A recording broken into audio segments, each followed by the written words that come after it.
25वां 26वां दिन चल रहा है और इस युद्ध में भारत ने कभी भी प्रत्यक्ष रूप से भाग नहीं लिया, लेकिन भारत पर सीधा प्रभाव पड़ रहा है। बड़े मंचों से खड़े होकर बड़े-बड़े नेता ये बोल रहे हैं कि देश में गैस और तेल की कोई किल्लत नहीं है। लेकिन सड़कों पर जो लाइन लगे हैं, जो सुबह से शाम तक धूप में खड़े लोग परेशान हैं, वो किस लिए परेशान हैं? क्या वो अपने घर से एकदम खलिहर हैं? उनके पास कोई काम-धंधा नहीं है कि वो आकर लाइनों में खड़े हो जाते हैं? क्या वो देश का माहौल खराब कर रहे हैं? क्या वो बड़े-बड़े नेताओं को बदनाम करने की कोशिश कर रहे हैं? उन बड़े नेताओं को जो एसी रूम में बैठकर और वीआईपी जीवन शैली जीने वाले नेता जो सड़कों पर कभी दिखाई नहीं देते हैं, वो सड़कों की कहानी बता रहे हैं एसी रूम में बैठकर।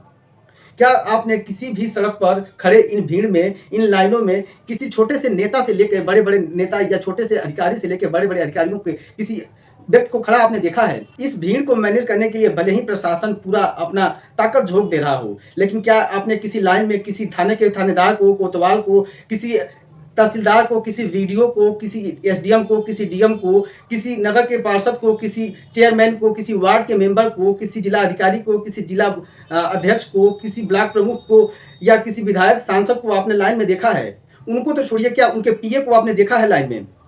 उन लोगों को आखिर ऐसी कौन-सी सुविधाएँ दी जाती हैं? ऐसा कौन-सा उनके पास जादुई यंत्र होता है कि जब इस देश में बड़ी आपदा आती है, कोई समस्या आता है, तो वो सुरक्षित ज़ोन में चले जाते हैं और जिसके पैसे से, जिसके टैक्स से ये देश चल रहा है, वो टैक्स पेयर लाइनों में खड़ा हो जाता है। कोरोना के समय में अब दर-दर ठोकरें खाने वाले इन लोगों को ऑक्सीजन के लिए दर-दर ठोकर खा के और मरने वाले लोगों में सबसे अधिक यही आम लोग थे, यही टैक्स पेयर थे। क्या आपने किसी बड़े अधिकारी या बड़े नेता को कोरोना से ग्रसित हुआ देखा है? क्या किसी को आपने लाइनों में खड़ा होकर कोरोना के टाइम में क्या किसी अधिकारी को ऑक्सीजन आपने देखा है?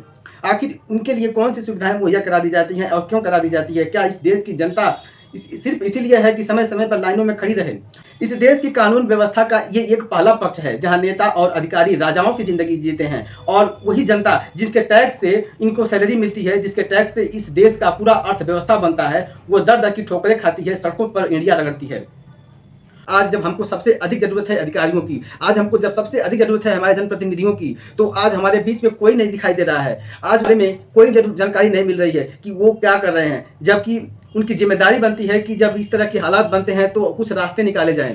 क्या जनप्रतिनिधि सिर्फ़ और सिर्फ़ वोट के लिए होते हैं? क्या ये जनता सिर्फ़ और सिर्फ़ उनके वोट के लिए बनाई गई है?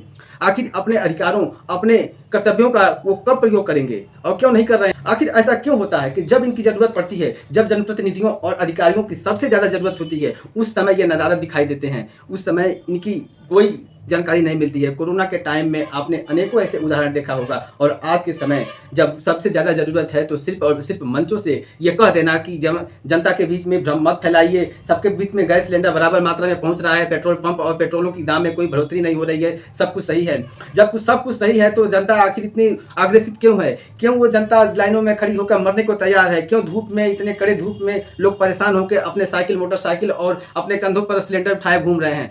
आखिर जनता को आप किस तरीके से मोटिवेट कर रहे हैं कि जनता समझ नहीं पा रही है? जब सभी चीज़ें नॉर्मल है, सब कुछ ठीक-ठाक है, तो आखिर इस तरह के उत्तेजना क्यों भरी जा रही है? क्यों इस समाज में लोग इतने परेशान हैं? गैस को लेकर और पेट्रोल को लेकर